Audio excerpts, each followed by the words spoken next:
नमस्कार दोस्तों, स्वागत है आप सभी का आपके अपने YouTube channel S1 coaching centre में।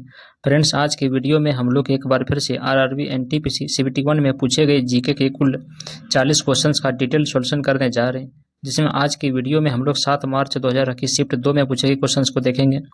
बाकी शिफ्ट के वीडियो जिसने नहीं देखे ऊपर का आई बटन या फिर चैनल के प्ले लिस्ट में जाकर के देख सकते हैं। तो चलिए वीडियो स्टार्ट करते हैं और देखते हैं इस शिफ्ट का सबसे पहला क्वेश्चन आपका कि निम्न में से किस प्रसिद्ध स्थान से गौतम बुद्ध जुड़े हुए हैं। तो देखिए कौन हो जाएगा, तो पावापुरी हो जाएगा। देखिए भगवान बुद्ध का जन्म 563 ईसा पूर्व दक्षिणी नेपाल के तराई मैदान में स्थित लुम्बिनी के पवित्र क्षेत्र में हुआ था। 1997 से विश्व धरोहर स्थल घोषित लुम्बिनी ने सदियों से यात्रियों और श्रद्धालुओं को आकर्षित किया हुआ है। बोध गया में महाबोधि मंदिर परिसर बिहार राज्य के मध्य भाग में स्थित है। पहला मंदिर सम्राट अशोक ने 3री शताब्दी ईसा पूर्व में बनवाया था।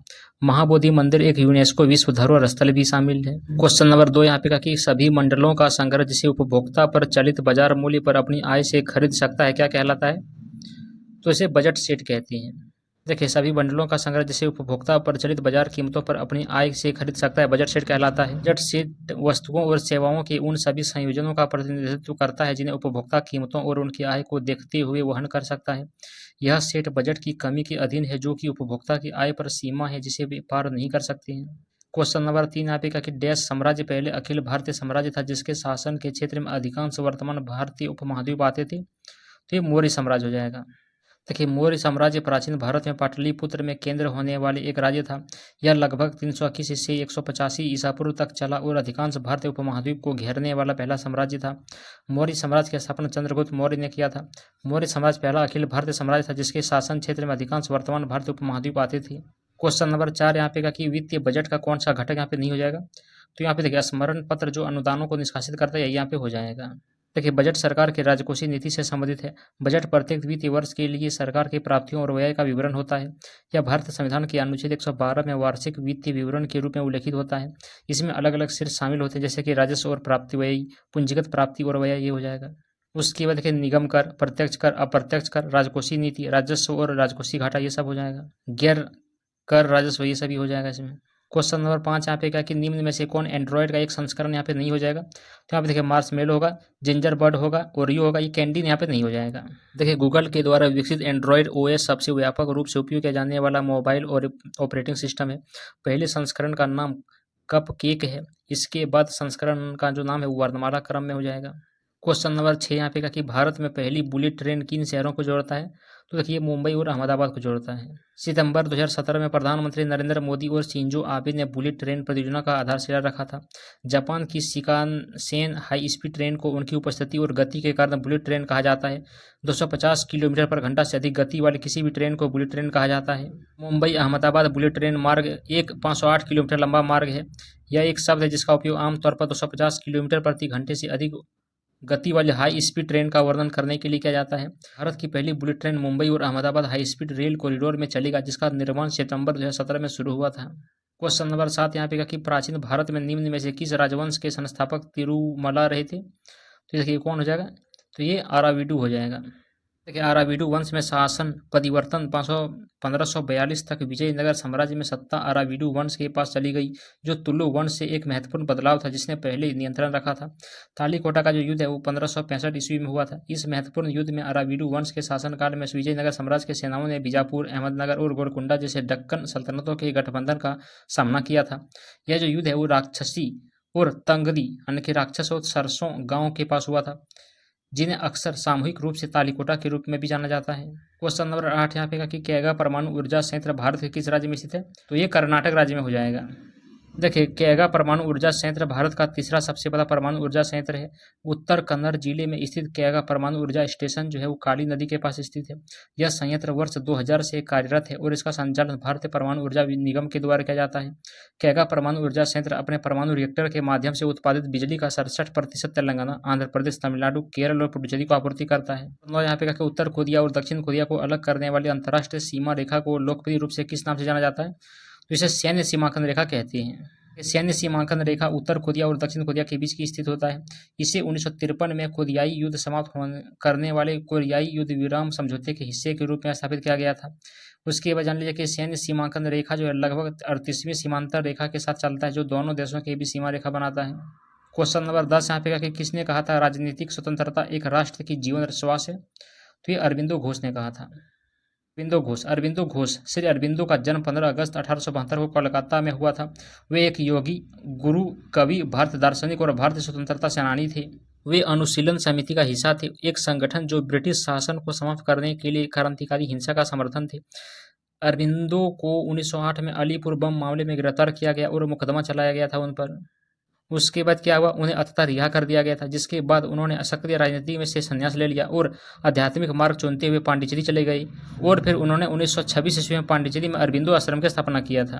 क्वेश्चन नंबर 11 यहाँ पे कि ओजोन परत पृथ्वी के वायुमंडल में हानिकारक योगी होने के प्रवेश करने को रोकने के लिए जिम्मेदार है, जिनमें से कौन सा हाइड्रोकार्बन ओजोन परत की क्षरण के लिए जिम्मेदार नहीं है?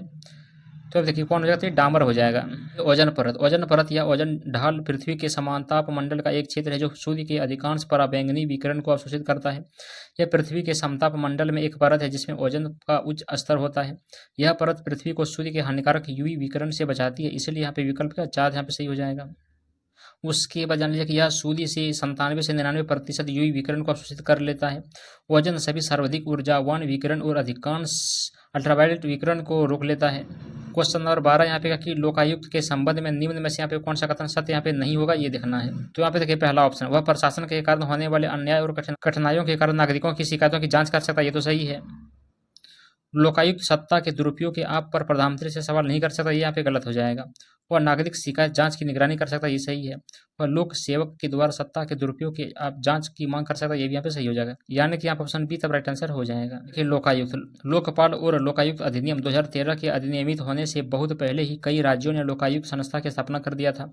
यहाँ यह ध्यान रखना आवश्यक है कि लोकायुक्त संस्था की स्थापना सबसे पहले महाराष्ट्र में 1971 में हुआ था।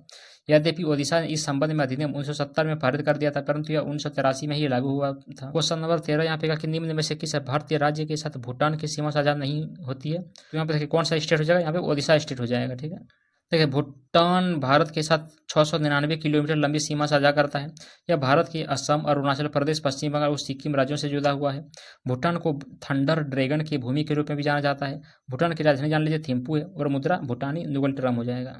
क्वेश्चन नंबर 14 यहाँ पे कहा कि लंबी रेडियो तरंगे की खोज किसने किया था? तो ये मार्कोनी ने किया था। देखिए मार्कोनी एक इतालवी भौतिक विज्ञानी और आविष्कारक थे जिन्होंने सफल वायरलेस टेलीग्राफ जो कि 1896 में आविष्कार किया था। उन्हें 1909 में भौतिकी का नोबेल पुरस्कार मिला था। उन्होंने शॉर्ट वेव वायरलेस संचार के विकास पर काम किया जो लगभग सभी आधुनिक लंबी दूरी के रेडियो का आधार है। उसके बाद जान लीजिए कि इसका मतलब यह था कि एक बड़ा कदम तारों का उपयोग करने वाले संचार के युग से लेकर तारों के उपयोग के बिना संचार तक। क्वेश्चन नंबर 15 यहाँ पे कि नॉर्वे के संसद को क्या कहा जाता है? तो स्टॉर्टिगेट कहा जाता है। देखिए नॉर्वे की संसद को स्टॉर्टिगेट कहा जाता है। स्टॉर्टिगेट शब्द जो है वो नॉर्वेजियन में द ग्रेट थिंग के लिए किया गया है। स्टॉर्टिगेट की स्थापना 1814 में नॉर्वे के संविधान के द्वारा किया गया था। क्वेश्चन नंबर 16 यहाँ पे कि विद्युत ऊर्जा को यांत्रिक ऊर्जा में बदलने के लिए किस उपकरण का उपयोग किया जाता है? तो विद्युत मोटर का उपयोग किया जाता है। देखिए विद्युत मोटर विद्युत ऊर्जा को यांत्रिक ऊर्जा में परिवर्तित करता है। एक विद्युत मोटर विद्युत चुंबक के प्रेरण के सिद्धांत पर काम करता है। विद्युत मोटर के प्रकार देख लीजिए, एसी मोटर यह प्रत्यावर्तित धारा को यांत्रिक शक्ति में परिवर्तित करता है। डीसी मोटर यह दिष्ट धारा को यांत्रिक शक्ति में परिवर्तित करता है। उसके बाद क्वेश्चन नंबर 17 यहाँ पे कि डैश राष्ट्रीय सूचना विज्ञान केंद्र इलेक्ट्रॉनिक्स और सूचना प्रौद्योगिकी विभाग के द्वारा विकसित एक एकीकृत पुस्तकालय प्रबंधन सॉफ्टवेयर है। यह एप्लीकेशन पुस्तकालयों की आंतरिक गतिविधियों के सब चलाना और अलग अलग ऑनलाइन सदस्य सेवाएं प्रदान करने के लिए उपयोगी है। तो देखिए कौन हो जाएगा? ये हो जाएगा ई ग्रंथालय, ये हो जाएगा। ठीक है, ई ग्रंथालय। देखिए ई ग्रंथालय जो है एक डिजिटल प्लेटफॉर्म जिसे राष्ट्रीय सूचना विज्ञान केंद्र इलेक्ट्रॉनिक्स और सूचना प्रौद्योगिकी मंत्रालय भारत सरकार के द्वारा विकसित किया गया है। संस्करण देख लीजिए इसका 4.0 है। ठीक है, यह पहला संस्करण था जो एक क्लाउड रेडी एप्लीकेशन था जो कि केंद्रीकृत डेटाबेस के साथ वेब आधारित डेटा प्रविष्टि की सुविधा प्रदान करता है।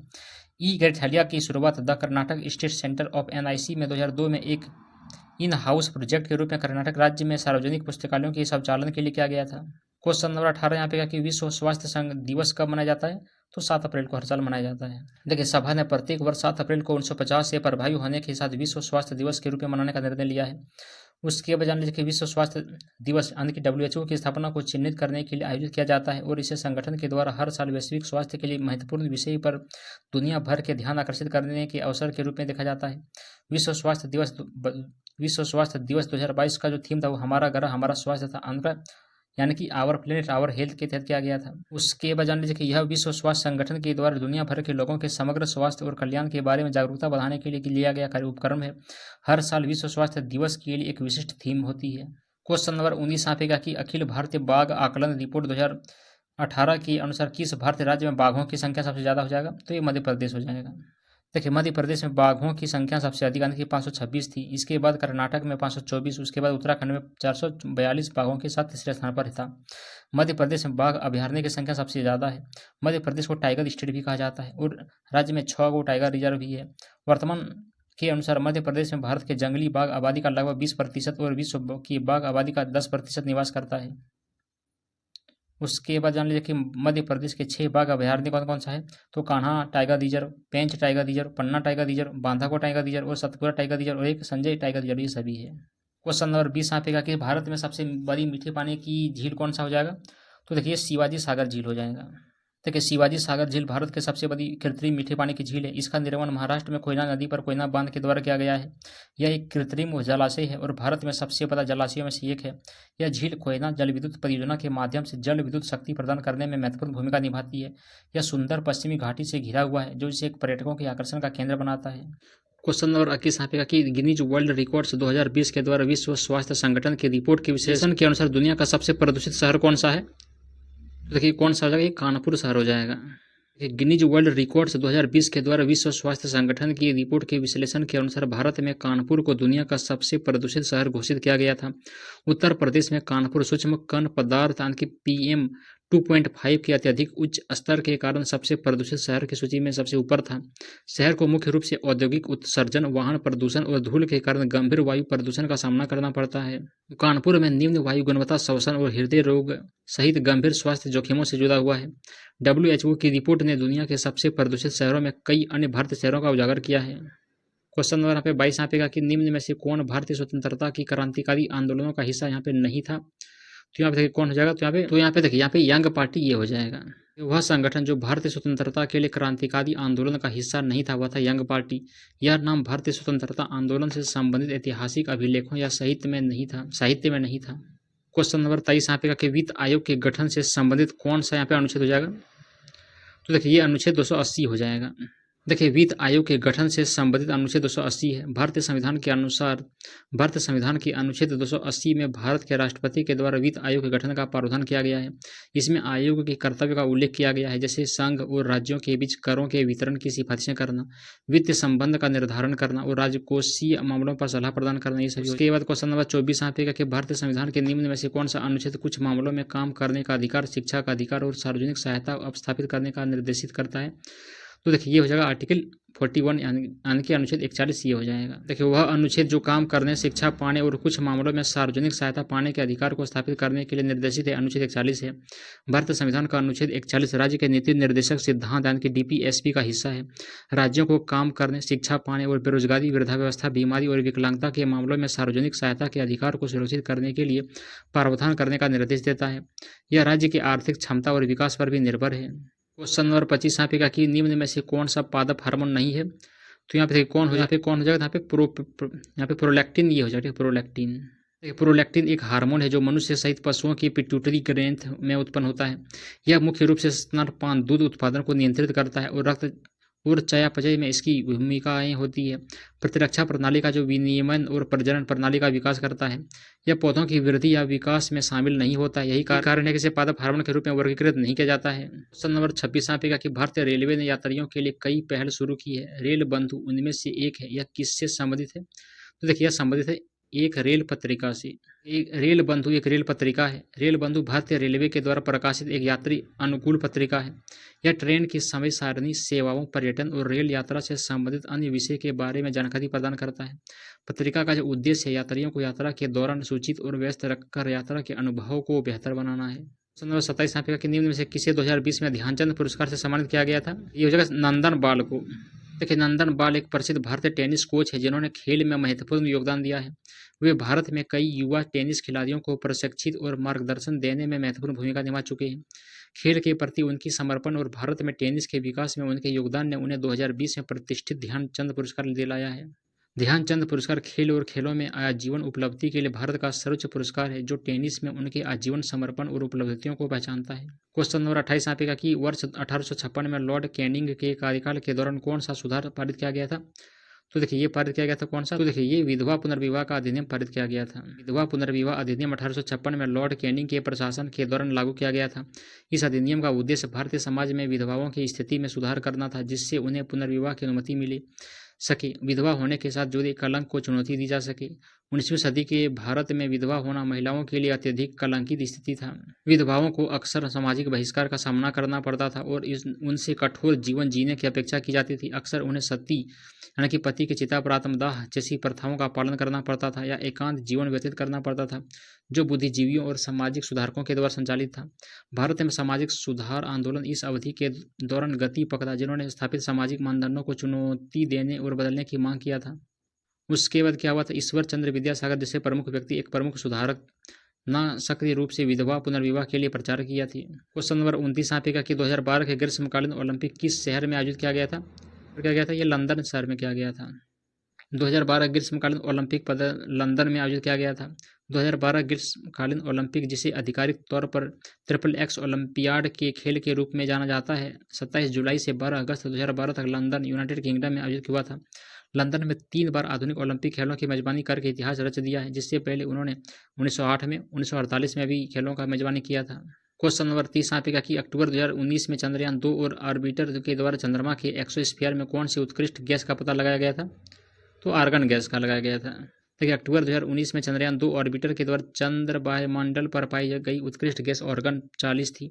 यह चंद्रमा के आंतरिक भाग में पोटेशियम 40 के रेडियोधर्मी क्षय से उत्पन्न हुआ था। आर्गन 40 का पता लगाना चंद्र वायुमंडल के अध्ययन के लिए महत्वपूर्ण है। चंद्रमा की सतह पर और उसके नीचे होने वाली प्रक्रियाओं को समझना, जैसे ज्वालामुखी और रेडियोधर्मी क्षय गतिविधियां शामिल हैं। क्वेश्चन नंबर 31 यहाँ पे का कि भारत में स्वदेशी रूप से इकट्ठा किया गया पहला सुपर कंप्यूटर परम शिवाय कहाँ पर स्थापित किया गया था? तो ये IIT BHU में स्थापित किया गया था। देखिए हाल ही में भारतीय विज्ञान संस्थान बेंगलुरु ने सुपर परम प्रवेग स्थापित किया था। इसकी सुपर कंप्यूटिंग क्षमता 3.3 पेटाफ्लॉप्स है। इसे सरकार के राष्ट्रीय सुपर कंप्यूटिंग मिशन के तहत स्थापित किया गया है। भारत का पहला सुपर कंप्यूटर परम 8000 था। उसके बाद जान लीजिए कि स्वदेशी तकनीक से निर्मित पहला सुपर कंप्यूटर परम शिवाय IIT BHU में स्थापित किया गया था, जिसके बाद परम शक्ति, परम ब्रह्मा, परम युक्ति, परम संगणक क्रमशः IIT खड़गपुर, उसके बाद पुणे, उसके बाद बेंगलुरु और कानपुर में स्थापित किया गया था। क्वेश्चन नंबर 32 यहाँ पे का कि भारतीय संविधान के निम्न में से कौन सी अनुसूची राज्यों या केंद्र शासित प्रदेशों को राज्यसभा सीटों का आवंटन बनाता है? तो ये चौथी अनुसूची हो जाएगा। देखिए भारतीय संविधान की चौथी अनुसूची में राज्यों और केंद्र शासित प्रदेशों को राज्यसभा सीटों के आवंटन का उल्लेख करता है। इसमें यह विवरण दिया गया है कि प्रत्येक राज्य या केंद्र शासित प्रदेश को उसकी जनसंख्या के आधार पर कितनी राज्यसभा सीटें आवंटित की गई है। जनसंख्या में परिवर्तन और अन्य संवैधानिक संशोधन के आधार पर आवंटन को संशोधित किया जा सकता है। क्वेश्चन नंबर यहाँ पे 33 यहाँ पे क्या कि हल्दी घाटी का युद्ध किस वर्ष को लगाया गया था? देखिए ये 1576 ईस्वी को लड़ा गया था। देखिए हल्दी घाटी का युद्ध 18 जून 1576 को लड़ा गया था। यह युद्ध मेवात के राणा महाराणा प्रताप और मुगल सम्राट अकबर के बीच लड़ा गया था। मुगल सेना का नेतृत्व आमेर के राजा मान सिंह प्रथम ने किया था। अबुल फजल का कहना है कि मुगल सेना युद्ध के प्रारंभिक चरण में पीछे हटने के मजबूर हो गई थी। हल्दी घाटी अरावली पर्वत श्रृंखला में एक क्षेत्र है जो राजस्थान में राजसमंद और पाली जिलों को जोड़ता है, जिसका नाम इसकी पीली हल्दी के रंग की मिट्टी के से प्रेरित है। दोनों सेनाओं के बीच 4 घंटे तक युद्ध चला, जिससे मुगलों को भारी क्षति हुई और महाराणा सुरक्षित बच गए। क्वेश्चन नंबर 34 यहाँ पे क्या है कि आल्प्स दुनिया के सबसे बड़ी पर्वतों में से एक है। कौन सा यूरोपीय देश अपनी भौगोलिक सीमा के भीतर आल्प्स पर्वत श्रृंखला नहीं रखता है? तो यहाँ पे कौन हो जाएगा? तो यहाँ पे बेल्जियम हो जाएगा। ठीक है, बेल्जियम। देखिए बेल्जियम एक ऐसा यूरोपीय देश है जिसकी भौगोलिक सीमा में आल्प्स पर्वतमाला स्थित नहीं है। आल्प्स दक्षिण मध्य यूरोप में स्थित सबसे ऊंची और सबसे विस्तृत पर्वत श्रृंखला प्रणाली है। यह पर्वत श्रृंखला 8 अल्पाइन देशों France, Switzerland, Monaco, Italy, Liechtenstein, Austria, Germany और स्लोवेनिया में अर्धचंद्राकार आकार में लगभग 750 मील यानी कि 1200 किलोमीटर तक फैला हुआ है। आल्प्स दुनिया की सबसे बड़ी और सबसे ऊंची पर्वत श्रृंखलाओं में से एक है और आल्प्स में सबसे ऊंचा पर्वत मोंट ब्लॉन्क है, जो फ्रांसीसी इटालियन सीमा तक फैला हुआ है। उसके बाद जान लीजिए कि आल्प्स पर्वत का निर्माण लाखों वर्षों में अफ्रीकी और यूरेशियाई टेक्टोनिक प्लेटों के टकराने से हुआ है। पर्वतमाला का जो आकार और ऊंचाई यूरोप की जलवायु को प्रभावित करती है तथा इन पर्वतों में अलग अलग जलवायु क्षेत्र और अलग अलग वर्षा स्तर शामिल है। क्वेश्चन नंबर 35 यहाँ पे कि निम्न में से किस शहर में भारतीय वन सर्वेक्षण स्थित है? ये देहरादून में हो जाएगा।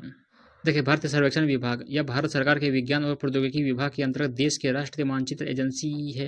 यह भारत सरकार का सबसे पुराना वैज्ञानिक विभाग है।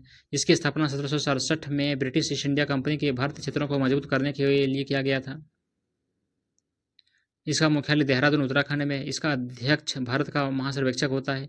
इसका मुख्य दायित्व यह सुनिश्चित करना है कि भारत के क्षेत्र का समुचित अन्वेषण और मानचित्रण किया जाए। क्वेश्चन नंबर 36 यहाँ पे का कि निम्न में से किसका घर्षण बल सबसे कम होता है? तो लुढ़कने का।